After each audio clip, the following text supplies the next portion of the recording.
President Biden announced sweeping plans to cancel student debt in August, it was immediately celebrated by many progressives. But I expressed doubts about whether it would survive the courts. I was concerned that the administration was offering false hope to millions. Those concerns about the order not surviving legal scrutiny were even mocked by administration officials. But now, the Biden administration has announced it would stop accepting student loan forgiveness applications. Why? A federal judge ruled against the order Thursday, and today, an appeals court upheld that decision, just as I had predicted. Yet, this is the sort of unequivocal commentary that President Biden offered on November 3rd about the program. This is a game changer for so many people. We're hearing from people all over the country about how easy it is to apply.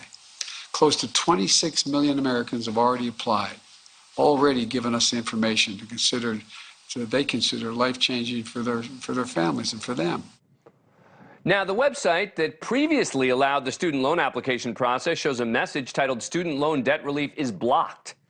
Courts have issued orders blocking our student debt relief program. As a result of this time, we're not accepting applications.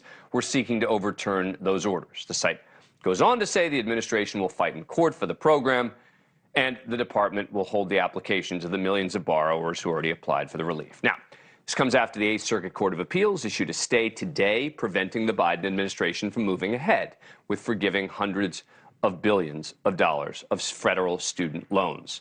Over 26 million people have applied for relief. Now, my prediction on this show that this would happen is not because I'm any kind of sage, but just because I was following the specifics of how this all went down.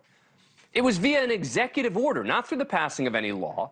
President Biden's plan is based on the HEROES Act, which was passed back in 2003 for vets fighting in Afghanistan and Iraq after the 9/11 terror attacks. It allowed for the Education Secretary to waive debt obligations in times of war and national security. The White House is claiming that national emergency is the COVID-19 pandemic, which is a serious reach. I mean, many constitutional experts did not think a piece of legislation designed for times when the nation is at war applies to a now fading pandemic. Meanwhile, the Biden administration has been dismissive of those like me expressing concerns about the legal issues.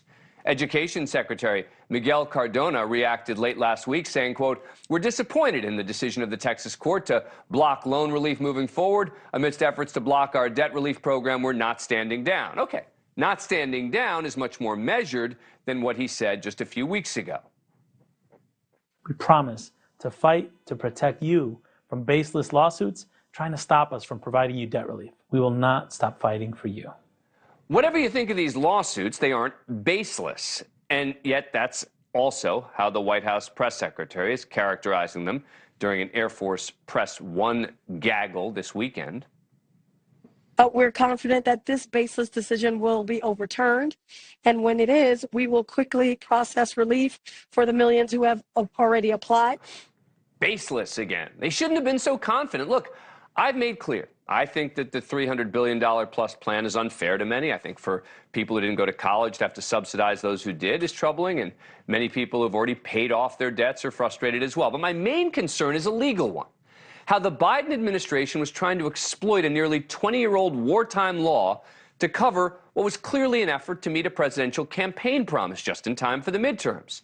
Now, this may very well end up before the Supreme Court, and we shall see, specifically on the question of who has what's called the standing to sue, meaning who is actually harmed by the order. But regardless, I feel for the millions who've now come to expect that the massive burden of college debt would soon be lifted.